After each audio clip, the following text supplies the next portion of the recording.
Hi, it's Lucy, and today we're here to do Black History Month recommendations, adult edition. A few years ago, I did a young adult version of this, and I figured it was finally time to do the adult version. As you know, Black History Month in America is the month of February. February is halfway over, so am I late? Some might say, but I would say that these are book recommendations for the rest of the month and beyond, because you should be reading books by Black authors and other marginalized identities throughout the year, forever, for the rest of your life. You don't need a specific month, but it does make a good time to make recommendation videos like such as. This video is separated into 3 sections. I made up 3 categories for fun and profit. There are timestamps down below for the individual categories. The first category is contemporary mess. These books could also maybe fall under a, no plot, just vibes category, which is one of my favorite, I guess, subgenres to read.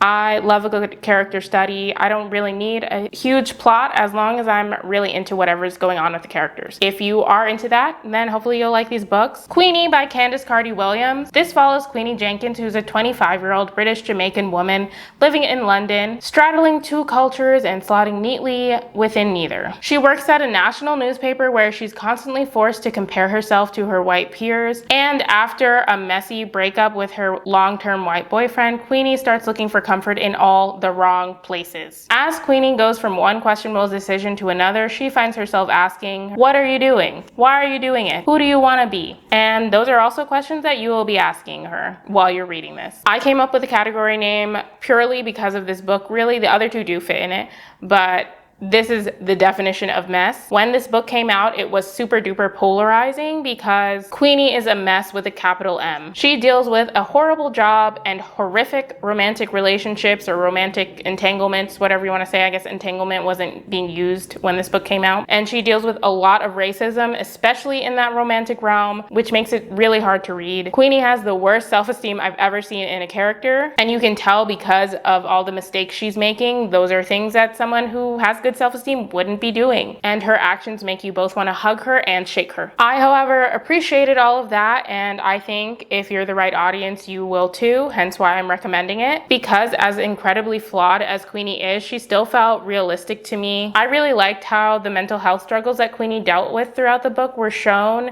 and how people aren't always forward moving in getting better, I guess, especially when they're dealing with the stigma that can happen with mental illness, especially in the Black community. And truthfully, just despite all the horrible things that Queenie went through, I just ended up enjoying it. Something about the writing and just being able to read all the things that happened really propelled me forward through the story. It's really engaged. There are some funny moments to go along with that, and you just really come to care for Queenie, I found. Such a Fun Age by Kylie Reed. In this, we follow Amira, who is a babysitter / nanny for a white family. And the catalyst or jumping off point for the story is when she takes the child she's babysitting to a grocery store just to get away from something that happened at home. They're having fun in a grocery store, doing whatever, she's a toddler. She does toddler things, but a security guard thinks it's suspicious that a Black woman has a white child and ends up calling the cops and causing a scene that ends up being filmed by a bystander. Alex, who is the child's mother and Amira's employer, feels really bad and wants to make it right somehow. But when the video of Amira unearths someone from Alex's past, both women find themselves in a crash course that will upend everything they think they know about themselves and each other. If you were put off by how messy I made Queenie sound, then I think Such a Fun Age is maybe more your speed in this category. I just really enjoyed reading this. If you like a no plot, just vibes reading experience, I like this, or I think this is a good way. Maybe it's a good way to dip your toe in, I guess, because to me, this is really like reading like a TV show. I don't want to say sitcom because I don't think this is that funny. It's fun to read, but I guess more in that vein where it's like a slice of life kind of thing. In general, Amira is a more subdued character who I personally could relate to a lot, especially at the time I was reading this. Honestly, if I reread it now, I probably could still relate to her, maybe even more because of what I'm going through in my life, but that's for another video. I like that she was a character who just wants to vibe, get a nice job that lets her get health insurance. I thought that was a really refreshing thing to read from a main character. And a really big part of the story and the writing that I liked is how it showcases like a benevolent racism feminism that white liberals can get into. I personally didn't feel like it was spoon-fed at all, and I found it fascinating to watch these characters just slowly reveal themselves and show who they are by the end of the story. Honey Girl by Morgan Rogers. In this one, we follow a normally type A 28-year-old woman named Grace who goes on a girls' trip to celebrate the completion of her PhD in astronomy. This girls' trip is to Vegas. And so what does she do? She, of course, gets drunkenly married to a woman that she just met, which is something she would never normally do. After this happens, this kind of makes Grace reevaluate everything she knows about herself, and she's dealing with the weight of her father's expectations, a struggling job market, and feelings of burnout. So Grace makes the decision to leave her home in Portland and go stay in New York with the wife that she barely knows and get to know her and try and figure something out. If you're looking for a beautifully written adult coming-of-age story with a sapphic romance, then look no further. The strongest thing about this book is definitely the writing. If you like flowery writing, then this is your girl. Or your book, I should say. If you don't, however, then I think you should steer clear. The writing is very flowery, and for me, that really pulls at my heartstrings, really brings every emotion out of me when there's writing like that. And especially because, like the others in this category, this is about a Black woman who's trying to find her way in the world, and just that coupled with the writing, it's like not French kiss, oh my god. Chef's kiss. That's what I meant. This was originally marketed as a pure romance, which I think disappointed a lot of romance readers.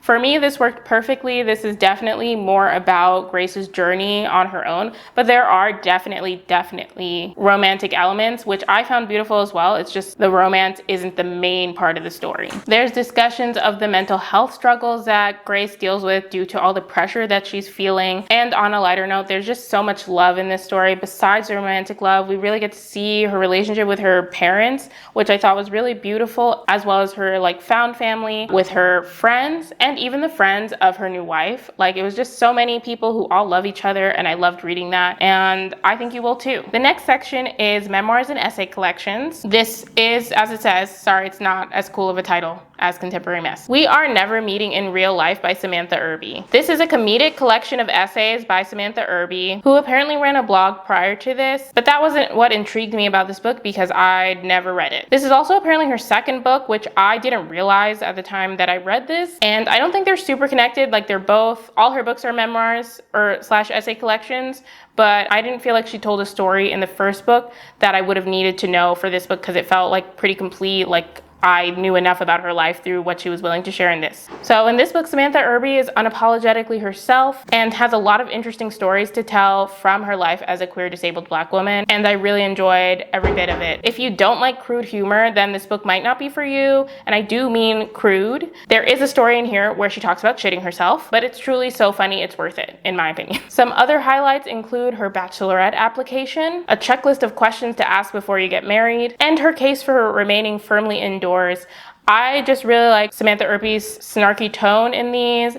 These essays make me want to be her friend. There were just so many stories that were laugh out loud funny, and I definitely recommend it if you're looking for a good essay collection by a woman who doesn't take herself too seriously. This is Major by Shayla Lawson. This is an essay collection where Shayla Lawson sheds light on how Black femininity has influenced and shaped our culture. This is more essay collection than memoir in my opinion, but I still really enjoyed it, as Lawson just doesn't share enough of her life for me to consider it a memoir. The essays are written in an easily digestible way, and I really enjoyed the topics she chose. And as you can maybe guess by now, I do enjoy when the essayist, writer, author, whatever you call them, injects some kind of humor into their writing, which she does. I wouldn't call this laugh out loud funny, but it definitely kept it light and fresh, and I really enjoyed reading this, and you should read it too. Life in Motion: An Unlikely Ballerina by Misty Copeland. I did just talk about this in my Best Books of the Year video, but so what? What are you gonna do, sue me? This is Misty Copeland's memoir, and this is technically, I guess, more in the category of celebrity memoir, as Misty Copeland details her life leading up to becoming